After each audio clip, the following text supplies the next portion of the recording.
في دنياهم وأخراهم دنيا ثانيتس آخرة المناماتس يعني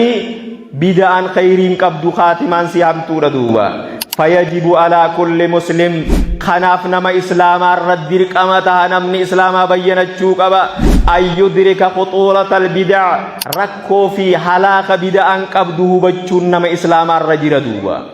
ومضرتها العظيمة ركو قدو إسين نمر في الدوبة شوكبا نمني ليكون منها على حذر أكا إسيتنا في الرائق جودا دوف سنة في إسي الدام بيقي أكا جودا دوف هبتشو قبنا من دينسا وليكون مجانب الله مبتعدا عنها إسير رافقاتشو رافجج إسير رابقاتشو رافجج إسي أومو في تأومم تجرت خبير الرافوت اتهججو لكسو الرا أكا إيقتو في نمني بدا بايت انتالي نمني إسلام يعني دركما إسان الرجلو جيدو أيها المؤمنون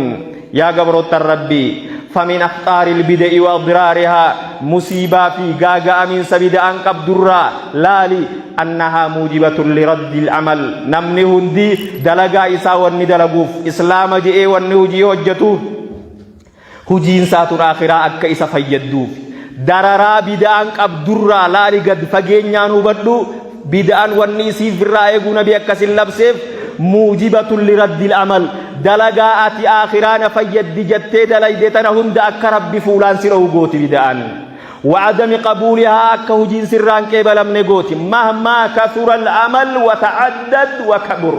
دلقان هنغفره الدماغ هنغفره قدتوس دلقان بدعان هجتم أكا فولان سرهم تسران كيبال من بدعا قرابيخ وقد جاء في الصحيح عن نبينا صلى الله عليه وسلم أنه قال نبي حديث سيخيست يكجي من أحدث في أمرنا هذا ما ليس منه فهو رد نمني دين كينيا خنا خيس نبرد نتلت غاريد أكنا جئ وان نتين وجتين دين كيسا وان نتين أيمين وان نتين في دين خفيد إسر رد فمتورا إران كيبلم تجي نبي ربي صلى الله عليه وسلم